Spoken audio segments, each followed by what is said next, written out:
Situación geográfica: la capital de la República de Italia, esto es Roma. Los terribles hechos acontecieron en la calle Via de Lucani 22, en una edificación que se encontraba intrusada por inmigrantes ilegales dedicados a la venta de todo tipo de drogas en el barrio de San Lorenzo, en el cual los vecinos se quejaron altamente por el abandono y deterioro de la zona, a más de la falta de seguridad y el control policial. Allí, a pasos del Coliseo y del río Tevere, la malignidad de esta gente se desataría dando rienda suelta a sus más bajos instintos contra una joven de 16 años. Por supuesto que luego mintiendo, faltando la verdad y tratando de exculparse de un crimen atroz que cometieron contra una joven italiana. Youssef Salih, uno de los acusados y luego condenado a 27 años de prisión, tuvo el tupé de presentar una denuncia contra los padres por no controlarla y por abandonarla. Dijo que si sus padres la hubieran cuidado en casa, la chica jamás hubiera llegado a Via de Lucani y él no estaría preso. Así que vamos a decir qué coraje que tuvo este tipo y qué falta de respeto. Igualmente fue una denuncia que luego tuvo que retirar. María Antonieta Sestra, su abogada, al permitir esta denuncia tuvo que vérselas con todo tipo de organizaciones, incluso feministas y LGTBQI+, porque con esta denuncia, dijeron, se revictimizaba a Desiree. En el caso de hoy, Desiree Mariottini.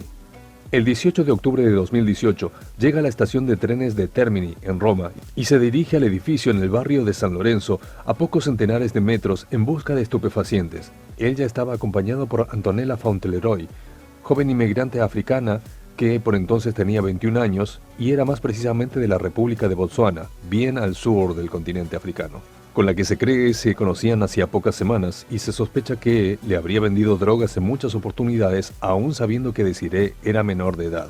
Antonella recibió una condena de 6 años en prisión y era hija de un rico vendedor de diamantes de Johannesburgo que había caído en desgracia. En esa edificación es drogada a la fuerza hasta perder el conocimiento, sin saber qué sustancias utilizaron los depredadores, y brutalmente abusada sexualmente.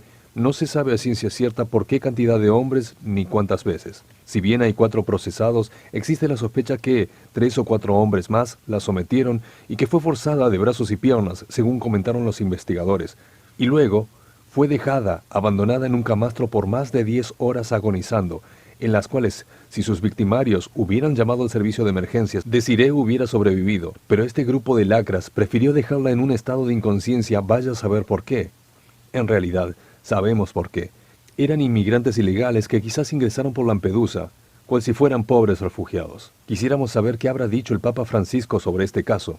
Luego de haberle dado agua y azúcar y viendo que se ponía cianótica, la trasladan del camastro a un sillón y finalmente, habiendo pasado toda esa cantidad de horas, alguien, vaya a saber cómo, decide llamar al 118, que es el número de emergencias de Roma, y al llegar la ambulancia, ¿qué es lo que sucede? Los médicos no pueden ingresar porque los delincuentes cerraron el portón de acceso con cadenas y candado, así que tuvieron que esperar la llegada de la policía para poder finalmente ingresar. Nuevamente demoras que hicieron que Desiree falleciera. Para todo esto ya era el día posterior, el 19 de octubre. La autopsia determinó que murió de un paro cardiorrespiratorio debido a la falta de atención médica. Se sabe que hubo 4 inmigrantes africanos involucrados en la violación, abandono y muerte, pero también que había 4 mujeres, 2 de las cuales eran italianas. Youssef Salih, Mamadou Dogara, estos 2 sin documentos legales de residencia permitida en Italia, Brian Minté, que tenía permiso de residencia en Roma por motivos humanitarios, y Chima Alino, que se cree estaba huyendo de la policía cuando lo apresaron, muy lejos del lugar de los hechos. Todas estas personas provenían de Senegal, Gambia, Nigeria. Estamos hablando de inmigrantes ilegales que la más de las veces llegan en botes a través del mar Mediterráneo sin controles algunos y que al Papa Francisco tanto le preocupan y pide ayuda sin saber de quiénes se trata, a qué se dedican, por qué huyen, ni absolutamente nada, y que siempre se presentan como víctimas, y una vez en Italia no se sabe a qué se dedican.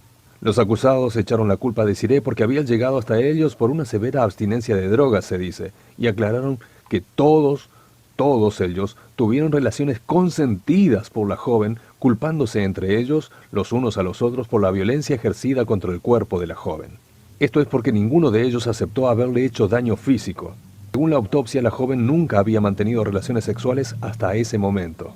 Un testigo que aportó datos comentó que uno de los acusados, viendo el estado en el que la habían dejado, gritó a manera de amenaza por la inacción para socorrerla la siguiente frase: «Mejor muerta que nosotros en la cárcel». El 24 de octubre de 2018, Matteo Salvini, que era líder de la Liga Norte y ministro del Interior, se dirigió al edificio para dejar un presente floral, pero activistas de San Lorenzo, en su mayoría de izquierdas, impidieron que Salvini colocara una rosa en las afueras e hicieron graves acusaciones en su contra. No sabemos si con anterioridad los vecinos habían elevado quejas y protestas por el deterioro que estaba atravesando el barrio y por la presencia de delincuencia narcocriminal generalizada de una manera tan contundente y visible como lo hicieron cuando fue ministro del Interior. A todo esto, si bien un tribunal condenó a estos sujetos a ir a prisión, a los 4, solo 2 de ellos recibieron eso que se llama cadena perpetua. Y cabe decir que la madre de Desiree no estuvo de acuerdo con las penas que recibieron los condenados.